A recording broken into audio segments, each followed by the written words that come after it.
We are called maggot workers. We was called niggers in the capital. We are called names, and you hear the name calling. And one day I got so angry, I made it known in the Capitol. I started talking so loud when all of the legislators was on the floor. I just hollered out, no matter what you call us, we ain't going nowhere.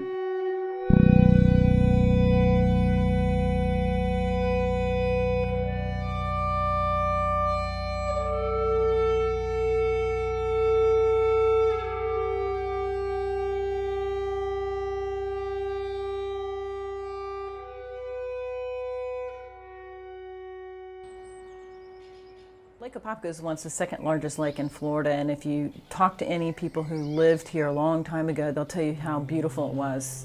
You could see the fish before you cast to them. It was a big bass fishing lake. It attracted celebrities from all over the country to come fishing there. As a child, I used to come here from Tampa and fish, and it was pristine, lots of fish, beautiful place. When I moved back here 20 years later, after I went to school and everything, I found that it was completely dead. Through a series of, I guess we'll have to call it, people thinking they have a better idea of what nature should be, Lake Apopka was slowly spoiled and damaged.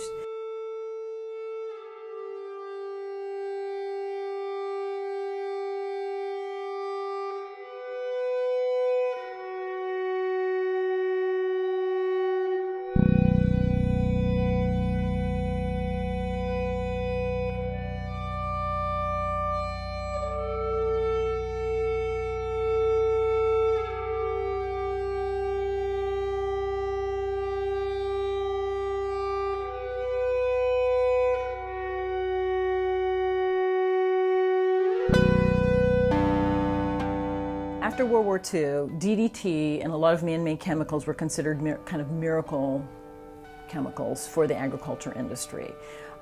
They killed insects really well. As a matter of fact, Rachel Carson calls them biocides because they don't just kill the insects, they kill a lot of other things at the same time. And when the fields were cleared at the north end of Lake Apopka, it revealed a lot of mucklands, which are highly fertile for a while, but then they tend to oxidize and they don't include all the ingredients that are needed for healthy crops. So then becomes the need to add fertilizers and then deal with pests through insecticides, and this was common agricultural practices. So when these chemicals were in use, all of that again was getting exchanged and pushed into the lake system back and forth through this water exchange as well. But by the time the state of Florida decided to start cleaning up the lake, the first step they felt was to get rid of these agricultural fields, to take them out of production. We finally got to the legislature and got some money appropriated, got the legislature behind us to buy it. These fields were cleaned up, everyone thought, to the best of their ability, and reflooded to recreate the marshland that had once been at that north end of the lake.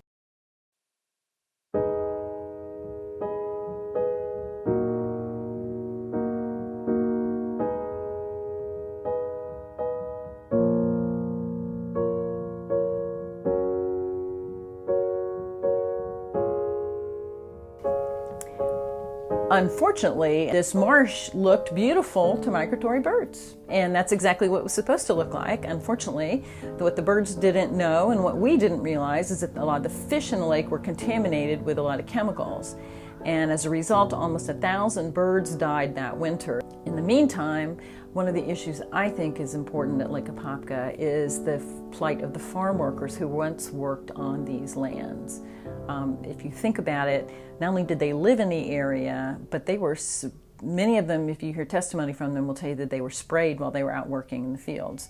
So these chemicals that killed the birds were sprayed regularly on human beings that were out in the fields, many of them women of reproductive age whose health may have been impacted as well. And when they shut down the farms, these people all lost their jobs. And a lot of them lost their housing too. So there's also a human side to all of the Lake Apopka issues. Like I said, the bird deaths are very well publicized, but there's also this more quiet issue that I think is of environmental injustice that happened among the farm worker community as well. There would be no farms on Lake Apopka if there weren't farm workers to work on the farms to produce the vegetables and herbs that were the products of the farms on Lake Apopka. Pesticides on Lake Apopka caused reproductive problems with alligators, and it caused birds to die on Lake Apopka. It had to have effects on people that were working on the farms day after day, week after week, for months and for years, being exposed to the pesticides, being directly sprayed upon by crop dusters and tractors applying pesticides, taking home pesticides on their clothes and in containers. Farm workers were exposed to pesticides too.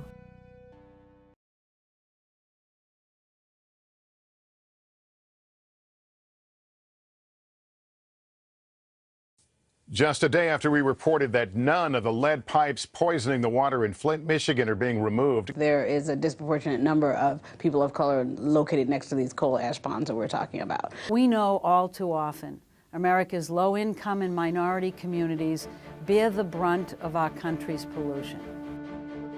It is those most vulnerable above us which get the most injustices. When you look at the sites across the country of where there are problems, you will see that there is a cluster of poor people, of black people.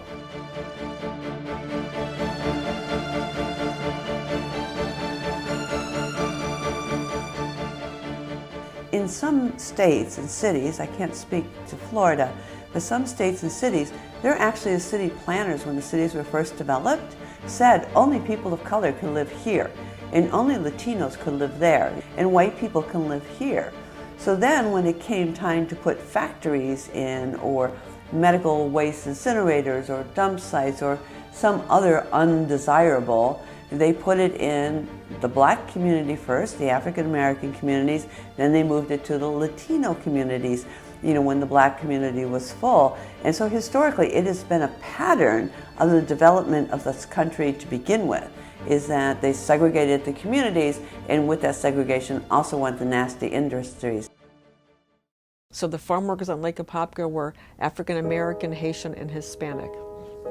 And they're all low-income minorities, and there's a history of exploitation of farm workers in general in the United States, and Lake Apopka was no exception.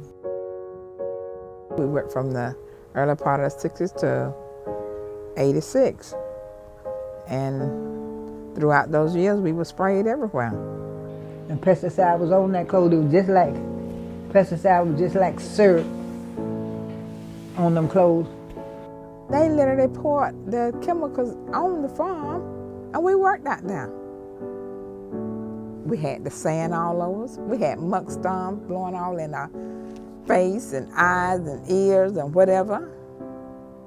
We found fields that were so contaminated they must have poured, barrels on it. If they'd done anything close to the normal application, they would not have had that kind of contamination.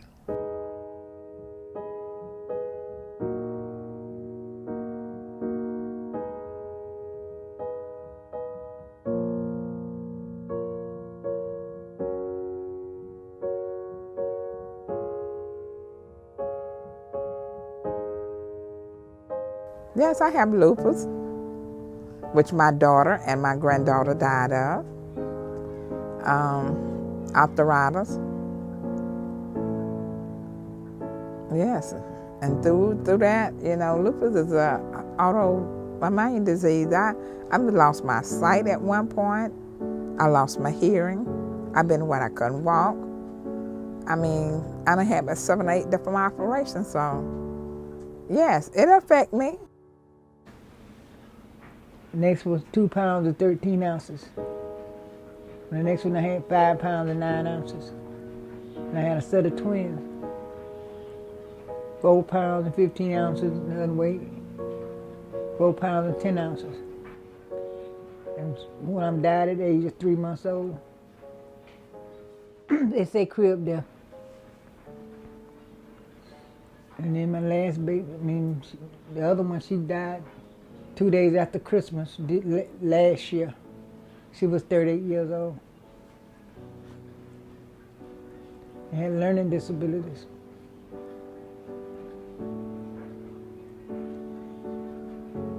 And I often wonder why they had learning disabilities. Didn't know this stuff had something to do with it. We got kids on respirators. We got kids that have eczema bad in our area. I mean, young kids of the day, 4, 5, 6, and whatever. Tell me why our community is so heavy with all kind of stuff with kids. We almost out of here. So that's what I speak out for our children.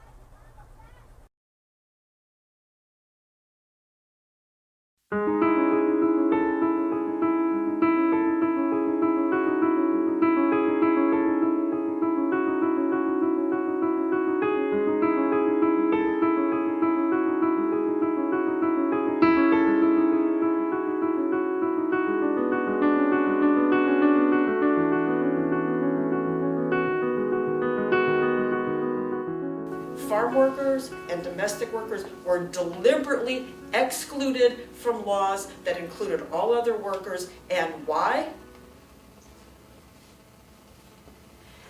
Because of the history of slavery in the United States.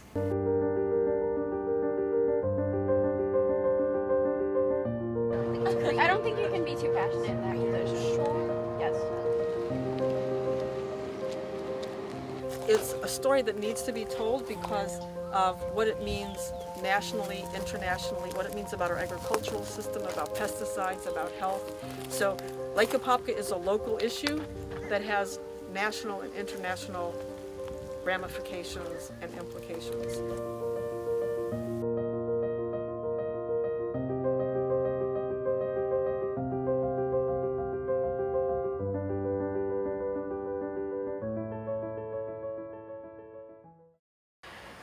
We said, okay, why don't we get environmentalists and business, growers, and workers all together to make a model program for the whole country to show how these three entities can work together in the best interest of everybody.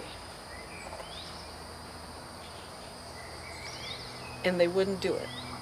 The environmentalists, including Sierra Club and Friends of Lake Apopka, basically said, we're not going to do your work for you. Good luck.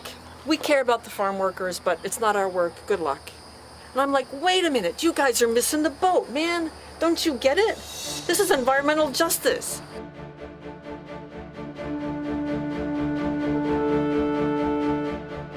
We started out at the beginning on the right track. They understood that we wanted to clean the lake, and we understand they were protecting their jobs. And we tried very hard to compromise with the farmers. So we kept some of that industry. We worked as hard as we could with them, and they just flat refused to do any of that.